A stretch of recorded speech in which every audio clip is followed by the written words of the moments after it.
Hello everyone. मैं नवनीत पाठक स्वागत करता हूँ सभी का आपके अपने यूट्यूब चैनल पे। आज जो है हम लोग एनसीईआरटी क्लास 6 की ज्योग्राफी के चैप्टर 5 का तीसरा भाग करने जा रहे हैं।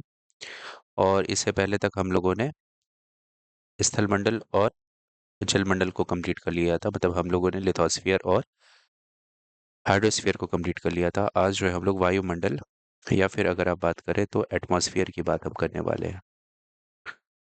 एटमॉस्फियर की बात करेंगे। अब देखिए, हमारी पृथ्वी के चारों ओर से गैस की एक परत से घिरी हुई है। जो हमारा अर्थ है उसके चारों ओर एक गैस की हमारी एक परत है। ठीक है, इसी को हम बोलते हैं वायुमंडल या फिर इसे बोला जाता है एटमॉस्फेयर। वायु की यह पतली परत इस ग्रह का महत्वपूर्ण एवं अटूट भाग है। अगर ये वायुमंडल नहीं होगी तो यहाँ पर सर्वाइवल के लिए दिक्कत हो जाएगा, यहाँ पर जीवन संभव नहीं होगा। और ये पृथ्वी के ग्रेविटेशन की वजह से ही पृथ्वी से चिपकी हुई रहती है। यह हमें ऐसी वायु प्रदान करती है जिससे हम लोग सांस लेते हैं। ठीक है, ये हमें ऐसी एयर प्रदान करती है, ऐसे कुछ गैसेस हमें देती है जिससे हम सांस ले सकते हैं और जीवन हमारा संभव हो सकता है।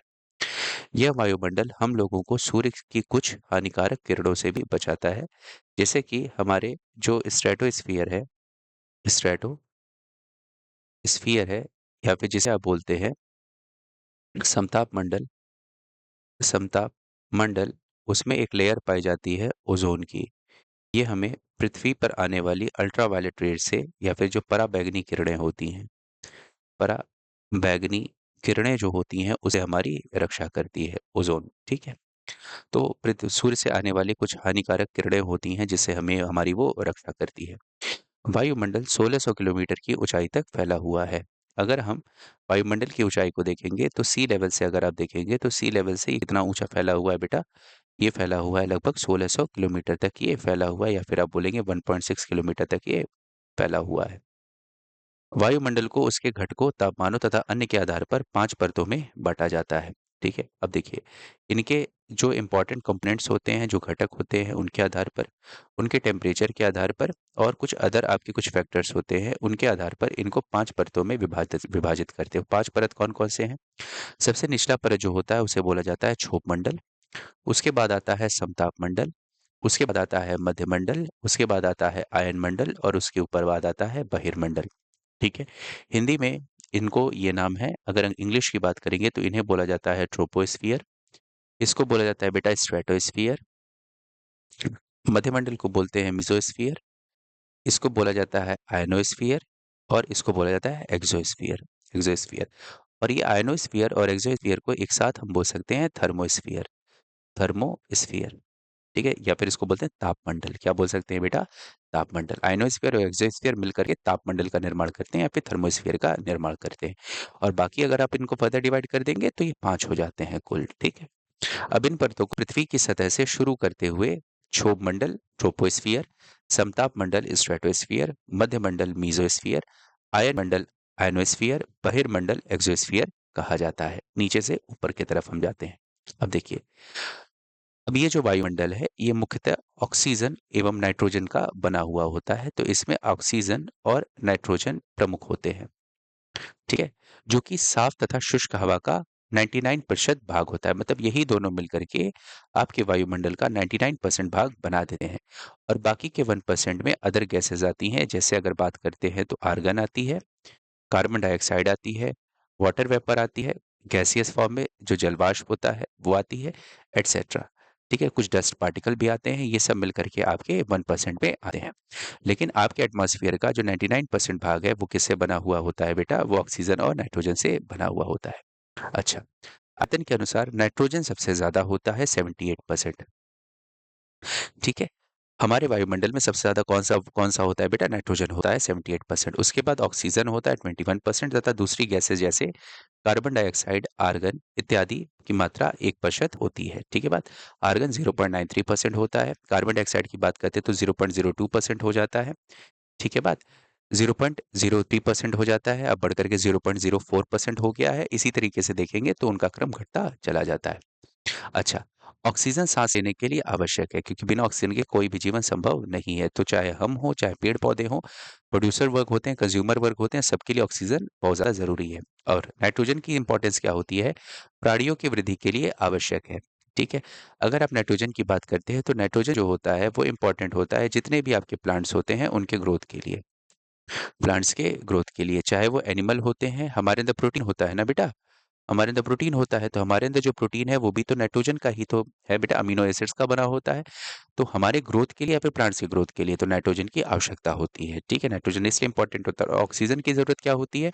आपके शरीर में या फिर प्लांट्स के शरीर में, हमारे शरीर में या फिर प्लांट्स के शरीर में एटीपी के प्रोडक्शन के लिए, बर्न करने के लिए, ग्लूकोज़ को बर्न करने के लिए उसकी ऑक्सीजन की आवश्यकता होती है, जिससे हमें ऊर्जा प्रदान होती है।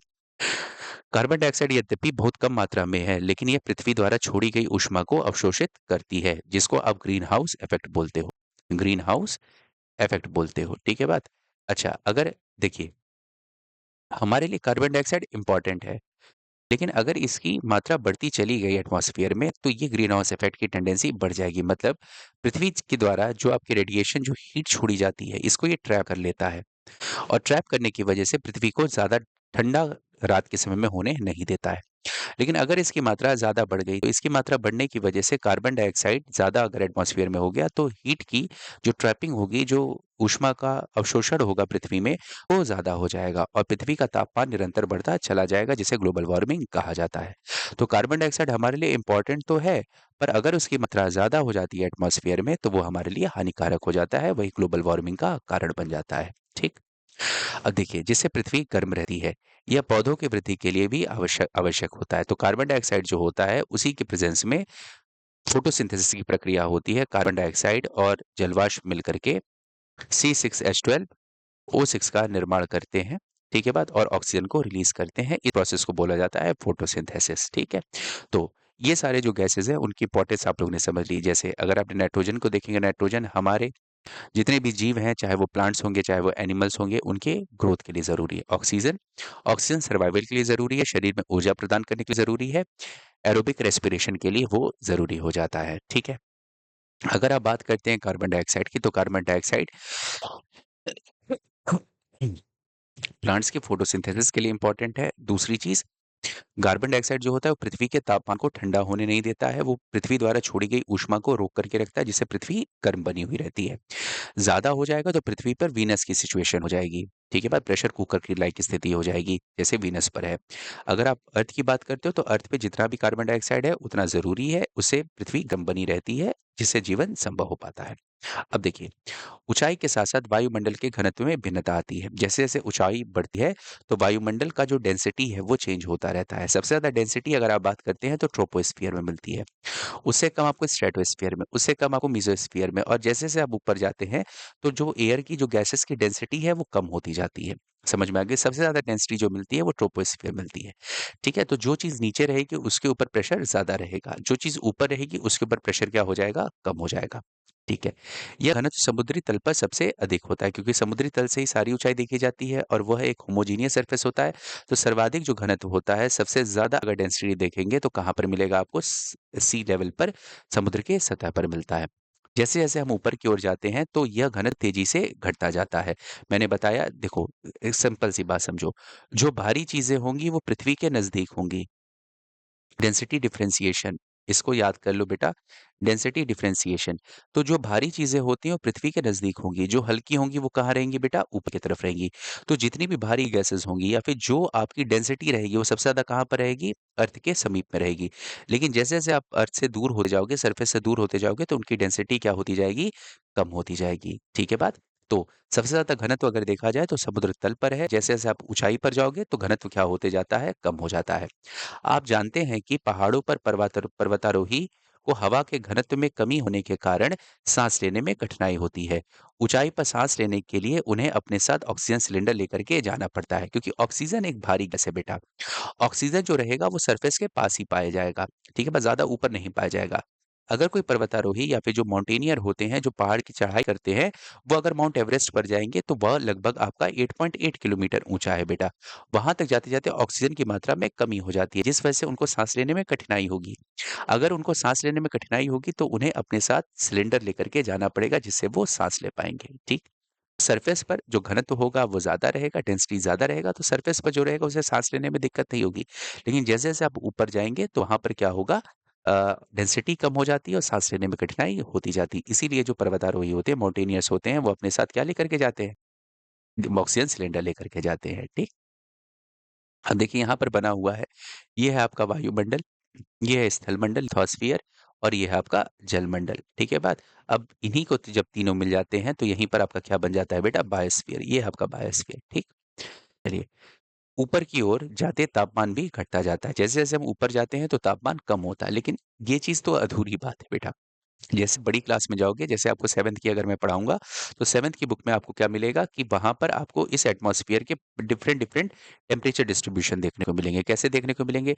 ट्रोपोस्फियर में जब आप ऊपर जाते हो तो टेम्परेचर क्या होता है बेटा? कम होता है। स्ट्रेटोस्फियर में जैसे आप ऊपर जाते हो तो यहाँ पर टेम्परेचर बढ़ जाता है।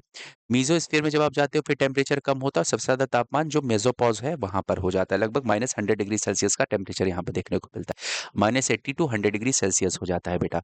उसके ऊपर जब आप आयनोस्फीयर में जाते हो फिर टेम्परेचर यहाँ पर बढ़ता है, एक्सोस्फीयर में भी टेम्परेचर यहाँ पर बढ़ जाता है, इसीलिए इन दोनों लेयर को आपने थर्मोस्फीयर बोला था। थर्मोस्फीयर बोलने का यही कारण था क्योंकि यहाँ पर निरंतर तापमान बढ़ता जाता है। वैसे आप नीचे से ऊपर जाओगे तो ट्रोपोस्फीयर में कम हुआ, स्ट्रेटोस्फीयर में फिर बढ़ा, मेसोस्फीयर में फिर कम हुआ और ऊपर जाने पर फिर से क्या होता है बेटा, बढ़ना शुरू हो जाता है। तो ये टेम्परेचर का डिस्ट्रीब्यूशन होता है बेटा, ठीक है? लेकिन अभी यहाँ पर जो बात होती है 6th क्लास के बच्चे को समझाया जा रहा है, तो 6th क्लास के बच्चे के लिए इतना काफ़ी होता है कि ऊपर जाने पे टेम्परेचर क्या होता है, कम हो जाता है, ठीक है बात? और क्यों कम होता है उसका कारण जो रहेगा वो 7th क्लास में आप लोग पढ़ोगे ज्योग्राफी की किताब में, वो मैं पढ़ाऊँगा आप लोगों को आगे। ठीक है। ऊपर जाने की ओर तापमान क्या होता है, घटता जाता है, ठीक? अब देखिए, जितने भी आप माउंटेन्स देखते हैं, कुछ भी देखते होंगे, वो आपके ट्रोपोस्फियर में मिलेंगे। ट्रोपोस्फियर में जब आप जाते हो, तो ऊपर जाने पर जब टेम्परेचर कम होता है, जिसको एडियाबैटिक लैप्स रेट बोला जाता है, प्रत्येक प्रत्येक अगर आप 1 किलोमीटर जाते हो, तो 6.5 डिग्री सेल्सियस की कमी देखने को मिल जाती है, ठीक है? तो एडियाबैटिक लैप्स रेट होता है। तो यहाँ पर अगर आप बात करते हो, तो जब आप ऊपर की तरफ जाते हो, तो टेम्परेचर कम होगा। टेम्परेचर कम होगा, तभी ऊपर जो माउंटेन्स के जो पीक्स होते हैं, यहाँ पर आपको क्या देखने को मिलते हैं बेटा? ग्लेशियर्स देखने को मिलते हैं, ठीक है बात? यही वो रीज़न है कि ग्लेशियर्स माउंटेन्स के पीक पर क्यों मिलते हैं? क्योंकि ऊपर जाने पर टेम्परेचर कम होता है, टेम्परेचर कम होता है, इस वजह से वहाँ पर ग्लेशियर्स देखने को मिलते हैं, ठीक? वायुमंडल पृथ्वी पर दबाव डालता है। वायुमंडल जो होता है, वो पृथ्वी पर एक प्रेशर डालता है, ठीक? यह एक स्थान से दूसरे स्थान पर अलग-अलग होता है। कुछ क्षेत्रों में हमें अधिक दाब महसूस होता है, जबकि कुछ क्षेत्रों में कम। वायु उच्च दाब से निम्न दाब की ओर बहती है। गतिशील वायु को पवन कहा जाता है। देखो बहुत सारी चीज़ें यहाँ पर बता दिया गया है। देखिए, 3 पॉइंट यहाँ पर दिया गया है। पहला, जो वायुमंडल होता है वो हमारे ऊपर प्रेशर डालता है और ये प्रेशर जो होता है वो एक जगह से दूसरी जगह जाने पर चेंज होता है। कैसे चेंज होता है? अब देखिए, the the pressure exerted by atmosphere on the surface of earth is known as atmospheric pressure. वायु के एक स्तंभ के द्वारा पृथ्वी के तल पर डाला हुआ दाब ही वायुमंडलीय दाब कहलाता है। तो अब देखिए, तो वायु की जो गैसेस होती हैं, वो इस पर क्या कर रही हैं बेटा? प्रेशर डाल रही हैं, जिसको एटमॉस्फेरिक प्रेशर बोल रहे हो। अब ध्यान समझो, मान लो ये प्लेन है, उसके बाद प्लेट्यू पर आए, प्लेट्यू के बाद फिर हम माउंटेन्स पर आ गए। यहाँ पर था पानी, ठीक है? ये था प्लेन। प्लेन कर देता हूँ, प्लेट्यू को पीएल कर देता हूँ, एम को माउंटेन कर देता हूँ। अब मान लीजिए, अब यहाँ पर कॉलम ऑफ एयर इतना है, तो इस पर इतना प्रेशर पड़ रहा है। यहाँ पर कॉलम ऑफ एयर इतना है, तो इस पर इतना प्रेशर पड़ा, क्योंकि आपने घनत्व देखा है बेटा, जैसे-जैसे ऊपर जाते हो डेंसिटी कम होती जाती है। यहाँ की बात करते हैं तो यहाँ पर इतना कॉलम है, ठीक? अब देखिए, सबसे ऊँचा कॉलम किसका है? तो आप कहोगे प्लेन पर, तो यहाँ पर प्रेशर आपका ज़्यादा रहेगा। लेकिन जैसे आप ऊपर गए तो इतना कॉलम कट गया ना, तो यहाँ पर प्रेशर इतने कॉलम के द्वारा डाला जाएगा, तो यहाँ पर प्रेशर और कम हो गया। माउंटेन्स पर जाएँगे तो प्रेशर क्या होगा? और कम हो जाएगा। तो जो एटमॉस्फेरिक प्रेशर होता है, वो ऊँचाई के साथ क्या होता है बेटा? कम होता चला जाता है, क्योंकि जो डेंसिटी है ऊपर जाने पर कम हो जा रही है। जब डेंसिटी कम होगी, तो उसके द्वारा पड़ने वाला जो दाब होगा वो भी कम हो जाएगा, ठीक है? ये तो पहला पॉइंट हो गया, ठीक है? दूसरा पॉइंट क्या कहता है? वायु जो होती है वो उच्च दाब से निम्न दाब की ओर बहती है। जो एयर होती है वो बहती है हाई प्रेशर से लो प्रेशर की ओर। इसको आप और डिटेल में पढ़ोगे क्लास 7th में। और ये जो आपकी मूविंग एयर होती है, इसी को बोला जाता है विंड। इसी को क्या बोला जाता है बेटा? विंड। समझे बात को? जो आपकी ये विंड होती है वो हाई प्रेशर से हमेशा लो प्रेशर की तरफ जाएगी, और ये जो हाई प्रेशर से लो प्रेशर की तरफ विंड जा रही है, उसी मूविंग एयर को आप बोलते हो, मूविंग एयर को ही बोला जाता है विंड। गतिशील वायु को पवन कहा जाता है। Moving air is known as wind. और हमेशा जो एयर होगी, वो विंड होगी, वो कैसे बहेगी बेटा? वो हाई प्रेशर से हमेशा बहती है लो प्रेशर की तरफ। इतना आप लोग के दिमाग में अभी रखना है, 7th क्लास में और इसको डिटेल में पढ़ेंगे। ठीक है, तो यहाँ पे 3 पॉइंट आपको बताया गया था, वही चीज़ आपको दिमाग में रख लेना है। अब आता है जीवमंडल। जीवमंडल किसको कहा जाता है? जीवमंडल स्थल, जल और हवा के बीच का एक सीमित भाग होता है। जीवमंडल उस क्षेत्र को कहा जाता है जहाँ पर लैंड भी है, वाटर भी है और एयर भी है। यह वह भाग है जहाँ जीवन मौजूद है। जीवन मौजूद है तभी बायो यहाँ पर कहा जाता है, बायोस्फीयर है बेटा, यहीं पर जीवन संभव हो पाता है। यह जीवों की बहुत सी प्रजातियां हैं। यहाँ यहाँ जीवों की बहुत सारी प्रजातियां होती हैं, जो कि सूक्ष्म जीवों तथा बैक्टीरिया से लेकर के बड़े स्तनधारियों के आकार में पाई जाती हैं। यहीं पर जीवन संभव हो पाता है। तो चाहे वो माइक्रो ऑर्गेनिजम्स हों, चाहे वो बैक्टीरियाज हों, चाहे वो बड़े बड़े आकार के मैमल्स हों, वो इन्हीं रीजन्स में सर्वाइव कर सकते हैं। मनुष्य सहित सभी प्राणी जीवित रहने के लिए एक दूसरे से तथा जीवमंडल से जुड़े हुए रहते हैं। जीवमंडल नहीं रहेगा, जहां पर एयर, वाटर और लैंड नहीं रहेंगे, वहां पर लाइफ संभव पॉसिबल नहीं हो पाएगा। तो इसीलिए लाइफ के लिए वह इस बायोस्फीयर के हमेशा संपर्क में रहते हैं। जीवमंडल में प्राणियों को मुख्यतः दो भागों, जंतु जगत एवं पादप जगत में विभक्त किया जाता है। तो जीव जगत की अगर आप बात करते हैं तो एक हो जाते हैं आपके एनिमल किंगडम, और दूसरा होता है आपका प्लांट किंगडम। ठीक है, प्लांट किंगडम का मतलब होता है जो प्रोड्यूसर वर्ग होते हैं वो प्लांट किंगडम में आ जाते हैं, और जो कंज्यूमर वर्ग हो जाता है वो आपके एनिमल किंगडम में आ जाते हैं। ठीक है, पृथ्वी के ये तीनों परिमंडल आपस में पारस्परिक क्रिया करते हैं तथा एक दूसरे को किसी न किसी रूप से प्रभावित करते रहते हैं। ये जो तीनों हैं, चाहे वो आपके लैंड हो गया, वाटर हो गया, एयर हो गया, यह जो होते हैं ये तीनों को आपस में जुड़े हुए रहते हैं और एक दूसरे को प्रभावित करते रहते हैं। उदाहरण के लिए, लकड़ी तथा खेत के लिए वनों को काटा जाए तो इससे ढलुआ भाग पर मिट्टी का कटाव तेजी से होने लगता है। इस प्रकार प्राकृतिक आपदाएं जैसे भूकंप से पृथ्वी की सतह पर परिवर्तन हो जाता है। हाल में ही सुनामी के कारण अंडमान निकोबार द्वीप समूह का कुछ भाग पानी में डूब गया। झीलों तथा नदियों में दूषित पदार्थों को प्रवाहित करने से उनका जल मानव के इस्तेमाल के लायक नहीं रह गया। जल दूसरे जीवों को भी नुकसान पहुंचाता है। अब यहाँ पर आपके नेचुरल डिजास्टर्स की बात कर रहा है। अब अगर एक जगह अगर आप कुछ भी डिस्टरबेंस क्रिएट करोगे तो दूसरी जगह पर उसका असर देखने को मिलेगा। कैसे? मान लीजिए कोई आपका माउंटेन है, माउंटेन पे पेड़ लगे हुए हैं। अब माउंटेन पे अगर पेड़ लगे तो इसकी कटाव होगा। अब अगर इसको काट दिया गया तो यहाँ की मिट्टी ढीली हो गई। मिट्टी ढीली होगी तो यहाँ पर होगा लैंडस्लाइड। अब लैंडस्लाइड होगा तो बहुत बड़े मात्रा में अगर वहां से भूमि आती है और यहाँ पर टकराती है, तो इसके नीचे चट्टान है। अगर ये चट्टान है तो चट्टान अब ब्रेक होंगी। चट्टान ब्रेक होंगी तो उससे क्या होगी? भूकंपीय तरंगे निकलेंगी, और वह तरंगे अगर आपके समुद्र के सतह पर निकल आई तो उससे क्या आएगी बेटा? लहरें आएंगी। लहरें आएंगी तो उससे सुनामी आ जाती है। ठीक है बात? अच्छा, और मनुष्य के द्वारा अगर इंडस्ट्रियल वेस्ट डाला जा रहा है, जलों में, नदियों को गंदा किया जा रहा है, तो उससे पीने योग्य पानी तो वैसे ही हमारे पास कम है। जो आपने पिछले क्लास में पढ़ा है, पीने योग्य पानी तो हमारे पास वैसे ही कम है और भी कम हो जाएगा। और सिर्फ ये प्राणी को ही, मनुष्य को ही प्रभावित नहीं करेगा, जल के अंदर रहने वाले जितने भी जीव हैं वो भी उनको क्या करेगा? नुकसान पहुंचाएगा। ठीक है, तो ये सारी चीजें हैं। उद्योगों, अब और भी कुछ है बेटा, जैसे उद्योग है, तापीय विद्युत संयंत्रों तथा गाड़ियों से उत्सर्जी पदार्थ वायु को प्रदूषित करता है। ठीक है बात?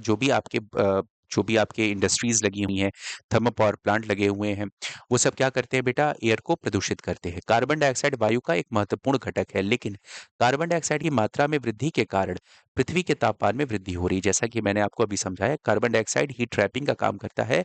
अगर इसकी मात्रा ज्यादा हो जाएगी तो ज्यादा हीट पृथ्वी पर ट्रैप होगी, जिससे पृथ्वी का तापमान बढ़ता चला जाएगा।